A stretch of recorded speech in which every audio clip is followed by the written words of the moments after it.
मित्रांनो नमस्कार. आजचा जो भाग आहे ज्यामध्ये आपण क्रॉनिक किडनी डिसीज याबद्दल आपण जाणून घेणार आहोत. हा भाग खूप महत्त्वाचा आहे. ज्या पेशंटना किडनी फंक्शन चा जो प्रॉब्लेम आहे किंवा किडनी फेल्युअरचा प्रॉब्लेम आहे, त्यांनाही पण हा खूप महत्त्वाचा आहे आणि ज्यांना नाही आहे, त्यांना पण बघणं हे खूप गरजेचं आहे, की ज्यामध्ये कार्डिओव्हास्क्युलर कॉम्प्लिकेशन्स असतील, स्ट्रोक असतील किंवा कॅन्सर आहे सारखे जे आजार आहेत ज्यामुळं भारतीय लोकांमध्ये मृत्यूदर खूप जास्त प्रमाणात वाढलेला आहे. त्याचप्रमाणे हा जो क्रॉनिक किडनी डिसीज आहे, तर हाही एक खूप जास्त प्रमाणामध्ये लोकांमध्ये दिवसेंदिवस खूप वाढायला लागलेला आहे. तर याची कारणं काय आहेत, त्याची लक्षणं काय असतात आणि त्यावरती काय उपचार केला जातो, तर आज हे आपण व्हिडिओमधून जाणून घेणार आहोत. तर शरीरामध्ये ज्या किडनी आहेत, त्यांचं काम जे आहे त्यामध्ये एक रक्तशुद्धीकरणाचं काम किडनी हे करत असते. ज्यामध्ये जे शरीरासाठी जे टॉक्सिक घटक आहेत, त्यांना बाहेर टाकण्यासाठी किडनी फंक्शन करत असते. त्यामध्ये रक्ताचं शुद्धीकरण होऊन युरिन जो आहे तो टॉक्सिन कंपाउंडनी जो वेगवेगळे द्रव असतील ते बाहेर टाकले जातात.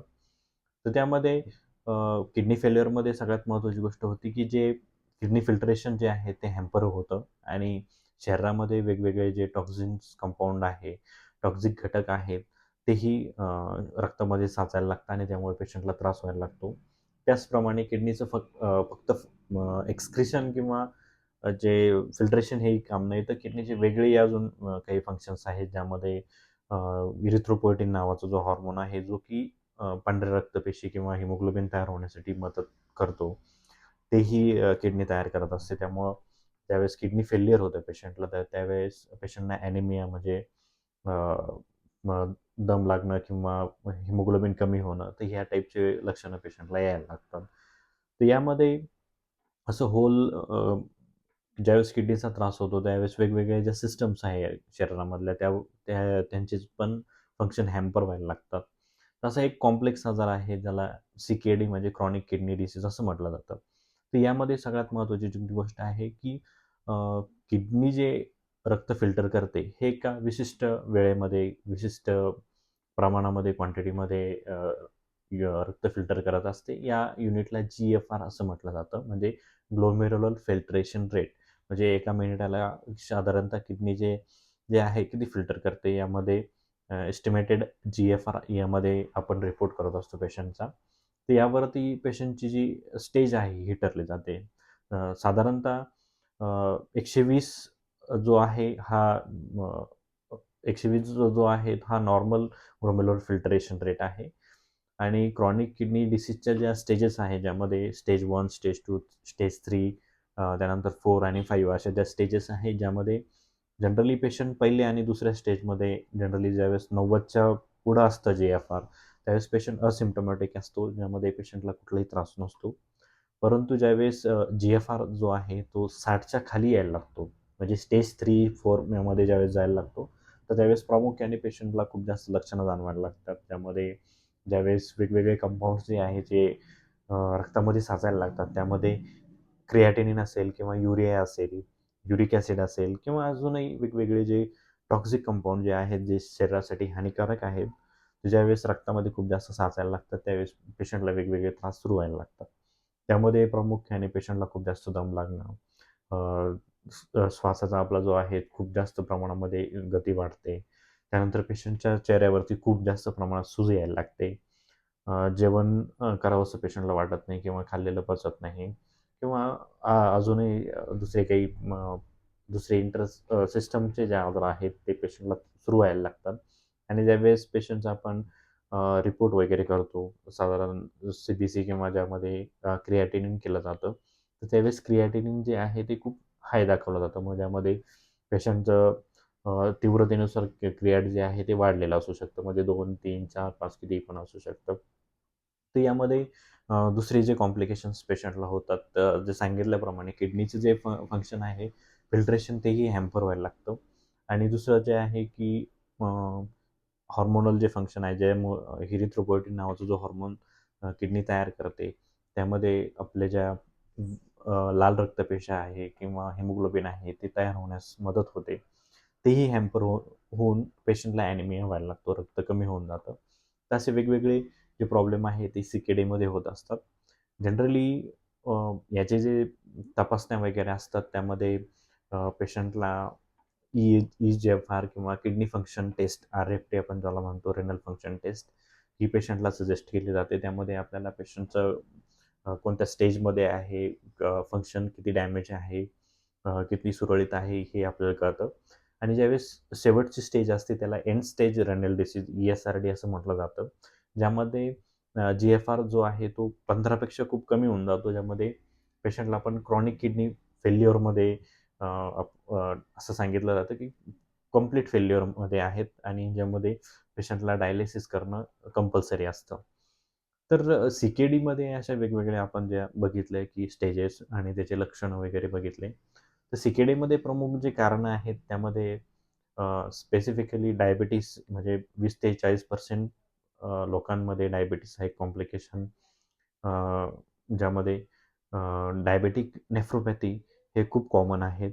त्यानंतर हायपरटेन्शनमुळेही पेशंटला क्रॉनिक किडनी डिसीज होऊ शकतो किंवा किडनीचे जे आजार आहे त्याला इंटरस्टिशियल डिसीजेस असं म्हटलं जातं. ज्यामध्ये ग्लोमेरुलोनेफ्रायटिस असेल किंवा वेगवेगळ्या कारणांमुळं किडनीला वरती झालेले इन्फेक्शन वगैरे असतील तर या कारणांमुळं किंवा ॲक्यूट किडनी फेल्युअर किंवा त्यामध्ये टॉक्सिक कुठले कंपाऊंड आपण जर घेतलेले असेल पेशंटच्या वेगवेगळ्या खाण्यापिण्यातून वगैरे गेले असतील आणि ते कंटिन्यू वारंवार त्या गोष्टी जात असेल, तर त्यामुळे किडनीवरती तणाव येऊन किडनी फेल्युअरमध्ये पेशंट जाऊ शकतो. काही कारणं जे आहे जे जेनेटिक असू शकतात, ज्यामध्ये किडनीवरती सिस्ट वगैरे तयार व्हायला लागतात किंवा किडनीवरती ग्रोथ वगैरे व्हायला लागते. तर फॅमिली हिस्ट्रीमध्ये कुठे असेल आजार असतील तर काही सगळ्याच पेशंटला होईल असं नाही, पण काही पेशंटला काही लोकांमध्ये ते जे जेनेटिक कारण आहे ते पेशंटला त्रास देऊ शकतात किंवा सी-के-डीसाठी रिस्पॉन्सिबल होऊ शकतात. सगळ्यात महत्त्वाची गोष्ट आहे की डायबेटिक आणि हायपरटेन्सिव्ह पेशंटने जर प्रॉपर मॅनेजमेंट ठेवलं, व्यायाम, एक्सरसाइज, मेडिकेशन प्रॉपर असतील तर सी-के-डीचा जो धोका आहे तो पेशंटमध्ये टळू शकतो. परंतु जर डायबेटिक आहे, अनकंट्रोल्ड डायबेटिक आहे, हायपरटेन्सिव्ह पेशंट आहे, खूप जास्त प्रमाणात बीपी वाढतो आहे, पेशंट एक्सरसाइज आणि डाएट प्रॉपर फॉलो करत नाही, मेडिसिन्स वेळेवर घेत नाहीत, तर त्या लोकांमध्ये डायबेटिक नेफ्रोपॅथी होऊन सी-के-डी जो आहे म्हणजे किडनी फेल्युअर हा प्रॉब्लेम होऊ शकतो. आता यामध्ये उपचार जो असतो सी-के-डीमध्ये तो जनरली तुमची जी क्रिएट लेव्हल आहे, क्रिएटिनिन लेव्हल आहे किंवा युरिया लेव्हल आहे म्हणजे रेनल फंक्शन टेस्टवरून ठरले जातात. तसेच आपली स्टेज कुठली आहे, म्हणजे किडनी फेल्युअरमध्ये स्टेज कुठली आहे यावरून ट्रीटमेंट जी ठरली जाते. काही पेशंटला जे आहे डायलिसिस सजेस्ट केलं जातं. तर डायलिसिसच्या ज्या सायकल्स आहेत ते पेशंटला दिल्या जातात. त्यानंतर ई-एस-आर-डीमध्ये जे आहे म्हणजे एंड स्टेज रेनल डिसीज म्हणजे स्टेज 5 किंवा 6 मध्ये ज्यावेळेस पेशंट जातो, त्यावेळेस किडनी ट्रान्सप्लांट करणं पेशंटला सजेस्ट दिलं जातं. परंतु होमिओपॅथीमध्ये खूप चांगल्या प्रकारे किडनी फेल्युअरसाठी औषधोपचार जो आहे तो केला जातो. अ, म्हणजे माझ्याकडेही असे केसेस आहे, की ज्यामध्ये पेशंटचे जे डायलिसिस आहे, जे पेशंटला महिन्याला किंवा 15 दिवसाला करायला लागायचं, त्यामध्ये आपण पेशंटचं जे आहे डायलिसिसचा जो टाईम आहे, स्पॅन हा वाढवू शकतो. म्हणजे जवळपास औषधं दिल्यानंतर, होमिओपॅथिक औषध दिल्यानंतर जवळपास 8-10 महिने किंवा वर्षभर डायलिसिसची गरज पडत नाही पेशंटला. पण हे पेशंट टू पेशंट आणि कंडिशन टू कंडिशन व्हेरी असतं. पण जे औषध उपचार जे आहे होमिओपॅथीमध्ये खूप चांगल्या प्रकारे आपण पेशंटला सर्व्हायव्हल करू शकतो.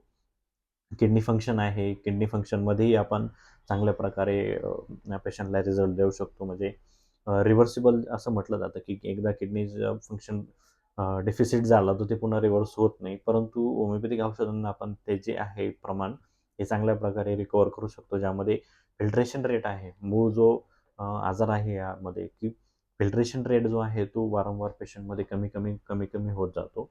तर जो फिल्ट्रेशन रेट आहे, हा पेशंटमध्ये आपण चांगल्या प्रकारे इन्क्रीज करू शकतो. किडनी फंक्शन आहे, किडनी फंक्शन प्रॉपर करू शकतो आणि पेशंटला जे आहे चांगल्या प्रकारे रिलीफ देऊ शकतो आणि जे पेशंटचं पुढचं जे आयुष्य आहे आजाराचं, तर ते नक्कीच आपण चांगल्या प्रकारे पेशंटला वाढवू शकतो होमिओपॅथीद्वारे.